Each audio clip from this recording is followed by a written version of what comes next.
Hi guys, welcome to another GGF video review. Today I have some product from Thermaltake. I have a Toughpower 1475 XT Gold power supply. This is a modular power supply, although it's not fully modular, except I think it's just the 8-pin, 24-pin and 2 PCI Express are on the non-modular. I'll just give you a quick run through of what's on the box. 7 years warranty, which is great. I never thought Thermaltake did that on their power supplies, but that's great to see. It's definitely supported SLI, ATI. It's probably, I'm pretty sure it's up to quad, which is pretty standard for a power supply of this. It's actually 92% efficient. I think it's 80%. We'll look at that on the back to confirm that.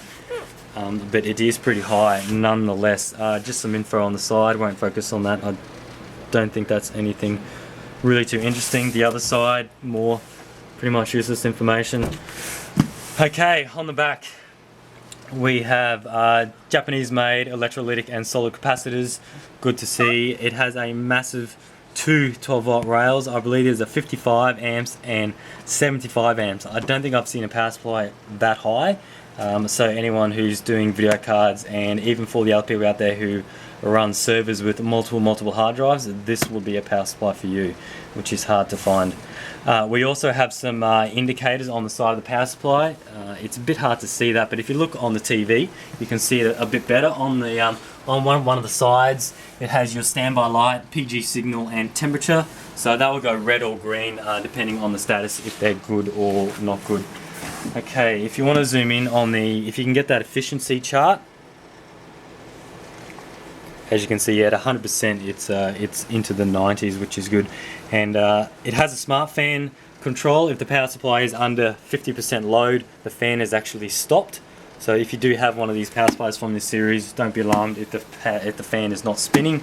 It's probably just not at 50%. So, but to crank this at 50% load, you would need a pretty beastie system. So, as it is, nearly 1500 watts.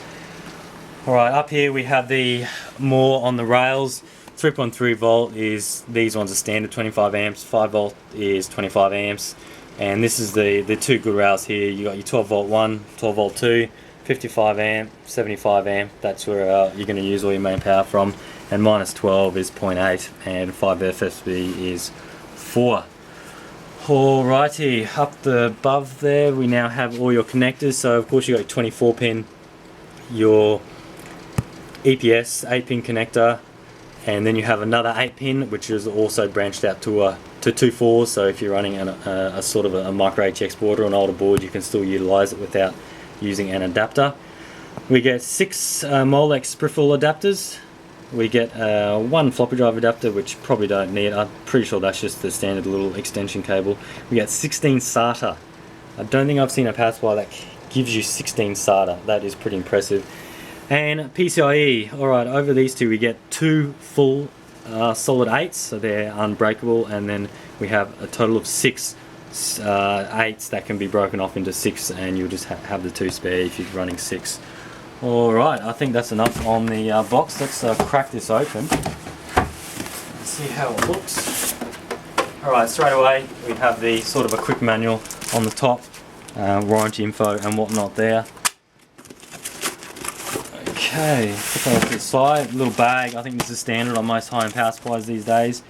You get a little bag, just standard material of all your connectors. Alright, I might just quickly open this up. I don't think it'll look too good on the camera. With everything you get. I won't go through everything because I did go through it all. I'll just see the quality of all the connectors and whatnot. So if I can just break those out a bit. And if you just want to zoom on some of those connectors, so just your standard sleeve cabling with the heat shrink on all the ends. Alrighty, let's put those off to the side. There, okay. You get your standard power cable, so you've got that. Got some more foam to protect it. Okay, it comes in this little sort of protected bag thing, just to sort of make it look pretty. Put that off to the side. Alrighty, now here is the power supply itself. Now it does weigh a ton, which you would expect with something with such high current. That also means it is of a good quality. Alright, so there's the side that you would face out. As you can see, I'll try and put that down so you can see the LED lights on the side here. So you got your standby, your power good signal, and your temperature. So they will come in handy when turning on the system and for over temperature and things like that. More info on the rails and the specs on the top or the bottom, depending which way you stick it in, and the other side just has a logo. Your standard switch, no light on there, which the side lights take care of that.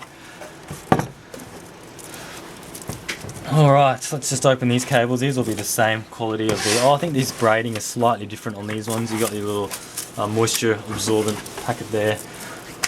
Alright, so there's your cable lengths there. So that seems relatively long there. I'll just quickly grab a ruler. Alright, so I don't know what a standard for your 24 pin in, so that's a 30 centimeter ruler, so that's about 45 centimeters right there, 50 centimeters there, and then these ones are about the same. Yeah, there's 30 and another 20, so 50 centimeters there. Okay, there's all your modular connectors, so you can clearly see purple, or I think it's close to be red, so there's your PCI Express, so all of those ones go in those 6, and then your standard peripheral, which is the black one, goes in there, and you pretty much can't go wrong with that there. Just let me open up one of these SATA ones and modular and just check out the length on these, because that is pretty important these days with such large cases. So there's your SATA there, so that is quite long. So before you get to your first branched off SATA, that's a 30 centimeter ruler there, and we're probably about halfway. So you're looking at 50 centimeters in length just before you get to your first SATA. So you could easily route that around most cases, which is good to see. And then they have 1, 2, 3, 4, and then in between, what's that? About 15 centimeters. So that is enough to sort of bend it if you've got drives like that. And I find most power supplies these days, they're just sort of too closely grouped, so if you're sort of running 2 drives in drive bays beside each other, you can't sort of get them across, but these ones look like you should be able to do that, which is good to see. So that seems to be it for sort of the aesthetics of the power supply and the specs. What we're going to do now, we're going to quickly set this up in a system. I was going to say we'll try and overload it, but I don't think we will. What we'll do is we'll just whack in some video cards and try and get this as running as high as possible. Stay tuned and we'll be back soon. Welcome back, guys. We've now gone ahead and put the power supply in. As you can see, we sort of went all out here and put it on with 3 GTX 580s. These are just the standard 1.5 gig models. We've also set up a little test bench here just to get everything up and going. Made up a quick water cooling loop just to keep the temperatures down. Everything seems to be good. What we're doing is we're just running a 3D mark test now. It's doing the graphics test 3, so if you can zoom in on the multimedia we got now. We got it running on the 12 volt rail, so this is about the 3rd or 4th time I've actually run 3D mark, and I don't think it's gone.